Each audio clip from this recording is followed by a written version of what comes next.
तो आज के सेशन का जो टाइटल है वो है power of prayer and meditation, कि प्रार्थना में कितनी शक्ति होती है। जब भी नाम प्रार्थना का आता है तो हमारे आंखों के सामने एक दृश्य आता है। वो दृश्य क्या होता है कि हम मंदिर में हैं और सामने भगवान की एक प्यारी सी मूर्ति है और हम दोनों हाथ जोड़कर उसके सामने खड़े हुए हैं और ईश्वर से अपनी कुछ बात कह रहे हैं। हमारे मन में जो शिकायत है या हमें जो चाहिए वो हम बोल रहे हैं। तो सवाल यहाँ पर यह आता है कि हम ईश्वर से जो मांगते हैं क्या वो हमें मिल जाता है? तो उसका उत्तर है हाँ और ना, दोनों ही हैं। क्योंकि तुम जब भी मूर्ति के सामने खड़े होते हो तो एक काम करते हो। क्या करते हो? कंप्लेंट करते हो कि भगवान तूने जाने कैसे कैसों को दिया है, ऐसे वैसों को दिया है, दो चार मुझे भी दिला दे, बंगला मोटर कार दिला दे। अब सवाल यह है कि एक तरफ तो तुम ये कह रहे हो कि भगवान को कोई दिमाग ही नहीं है, कोई परख नहीं है, वो किसी को भी दे रहा है, और दूसरी तरफ उससे आप मांग भी रहे हो, तो क्या आपको मिल जाएगा? नहीं मिलेगा। फॉर एग्जाम्पल, एक माँ के अगर मान लो दो बच्चे हैं और एक बच्चा कहता है कि मम्मी आप बहुत गंदी हो, आप मुझे कुछ नहीं दिलाती हो, आप मुझे परेशान करती हो, पड़ोसी की जो मम्मी है ना वो बहुत अच्छी है, और फिर कहता है कि मुझे मम्मी ये दिला दो। तो मम्मी क्या करेंगी? रश्मि क्या करोगी? चल जाओ उनसे ही जाके ले। और दूसरा बच्चा है वो कह रहा है मम्मी आप बहुत अच्छी हो, आपने मुझे नया बैग भी दिलाया, टॉयज भी दिलाया, आपने मुझे साइकिल भी दिलाई, बस मम्मी एक चीज और मिल जाए तो बस बात बन जाए। तो मम्मी कही क्या चाहिए? तो घड़ी चाहिए, और दिलाने वो उसको ले जाएगी। दोनों ही आपके बच्चे हैं, लेकिन एक ने उल्टी बात करके अपने काम को बिगाड़ लिया और दूसरे ने सीधी बात करके अपने काम को बना लिया। तो ऐसे ही भगवान के बच्चे तो सारे ही हैं, लेकिन अगर हम उसको उल्टी बात करके कहेंगे तो वो हमारी कोई बात नहीं सुनेगा, और फिर हम क्या करते हैं? उल्टा काम भी करते हैं कि भगवान के सामने खड़े हैं और आंखें बंद कर लेते हैं। अगर ये बताओ, अगर आंखें ही बंद करना है तो फिर मूर्ति की जरूरत क्या है? आंख बंद कर रहे हो उसका मतलब क्या है कि आप मूर्ति को देखना नहीं चाहते हो, तो फिर वहां मूर्ति स्थापित क्यों है? अगर आपके सामने कोई खड़ा हो जाए और आंख बंद कर ले, इसका मतलब क्या है कि मैं तुमको देखना नहीं चाहता, मेरा काम करो, मैं जल्दी जल्दी यहां से निकलूं। तो ऐसे व्यक्ति का तुम काम करोगे क्या? नहीं करोगे ना। तो हम क्या कर रहे हैं? काम तो सारे उल्टे कर रहे हैं, और रिजल्ट क्या चाहते हैं कि हमको सीधा मिल जाए। और आप सोच के देखो, इमेजिन करो कि आप खुद भगवान हो और आपके मंदिर में कोई व्यक्ति आते हैं और वो आपसे लगातार शिकायत ही करते हैं कि प्रभु तूने मुझे ये नहीं दिया, तूने मुझे वो नहीं दिया। तो कहते हैं ना कि रोंदड़ू का साथ तो कोई नहीं देता। तुम्हारे पास भी कोई ऐसा व्यक्ति आए जो रोता ही रहे तो उससे बात करना पसंद करोगे क्या? नहीं करोगे।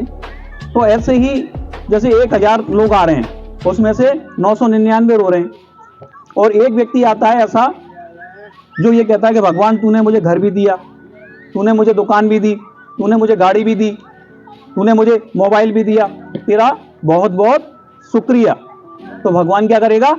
उन 1000 में वो व्यक्ति अकेला अलग है तो कहेगा इसको पहले लाओ, इसकी फाइल लाओ, क्योंकि उसमें क्या आएगा? उसका इंटरेस्ट आएगा, तो वो उसका काम जरूर करेगा।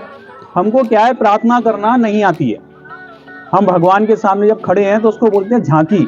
झांकी का मतलब होता है कि आप झांकिए, पहले आप उस मूर्त को देखिए, उसको निहारिए, और फिर आंख को बंद करिए, और आंख बंद करने के बाद अगर आपको उसकी सूरत नजर आती है तो फिर कुछ मांगिए। तो ऐसा होता है क्या? हमने आंख बंद पहले ही कर ली तो हमें दिखेंगे भगवान कैसे? तो इसलिए आप क्या करो, पहले एक बार आंख देखो, फिर आंख बंद करो, देखो कि दिख रहे हैं क्या। नहीं दिख रहे तो दोबारा देखो, दोबारा भी नहीं दिख रहे तो तिबारा देखो, और तिबारा भी नहीं दिख रहे तो चौथी बार देखो, और जब आपको भगवान की छवि दिखे उस समय मांगो तो वो आपको जरूर मिलेगा। लेकिन सवाल यह है कि हमको भगवान क्या दिखेगा? हमको खुद भी नहीं दिखते हम। देखो मैं अभी आपको एग्जांपल कराता हूं। यहीं पे आप एक काम करो, आंख बंद करो, और आंख बंद करने के बाद जिनसे तुम प्यार करते हो सबसे ज्यादा 5 लोग ऐसे करो। बेटा आंख बंद करो, करो तो सही। 5 लोग ऐसे जिनसे आप सबसे ज्यादा प्यार करते हो, उनको देखो। वो आपका हस्बैंड हो सकता है, आपका बच्चा हो सकता है, आपके मामा जी हो सकते हैं, आपके पिताजी हो सकते हैं, कोई भी हो सकता है आपका। तो देखो, और ये देखो क्या उनकी शक्ल हमको दिख रही है, उनकी छवि हमको नजर आ रही है।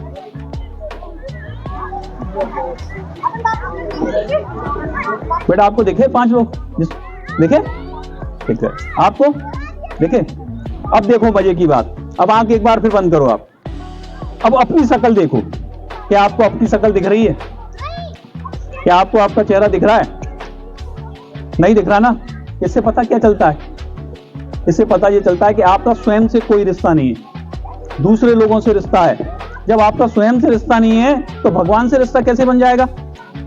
घर में अगर प्लग नहीं लगा हुआ है तो उसमें करंट आएगा कैसे? तो सबसे पहले तो आपको क्या करना पड़ेगा? अपने से रिश्ता मजबूत करना पड़ेगा। और अपने से रिश्ता कैसे मजबूत होगा? आप जब भी कांच के सामने जाओ तो पहले अपने आप को देखो, अपनी आंखों में देखो, और फिर देखने के बाद कम से कम 1 मिनट तक देखो और उसके बाद आंख बंद करो। अब आपको आपका चेहरा दिखेगा। और फिर भी नहीं दिखे तो दोबारा देखना, और फिर भी नहीं दिखे तो दोबारा देखना।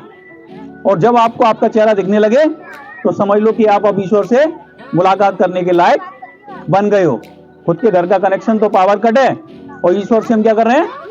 संबंध जोड़ रहे हैं। कितनी सिंपल बात है, लेकिन लोगों को समझ में नहीं आती है। प्रार्थना वो नहीं होती कि हाथ जोड़कर आप भगवान के सामने खड़े हो, या घुटने के बल झुके हुए हो, या सर आपने भगवान के चरणों में झुका दिया है। ये प्रार्थना का एक रूप है, लेकिन प्रार्थना केवल इतनी ही नहीं है। जो जो ईश्वर ने आपको दिया है उसके लिए अगर आप आभार करते हो ईश्वर का, तो ये है प्रार्थना। और ऐसी प्रार्थना से ईश्वर खुश होता है। जब तुमको जो दिया है उसका तुम आभार करते हो, तो फिर तुम्हारे पास जो नहीं है वो भी आ जाता है। और कंप्लेंट करते हो तो तुम्हारे पास जो है वो भी चला जाता है। अब हम भगवान को दोष लगाएं तो उससे कोई फायदा नहीं है।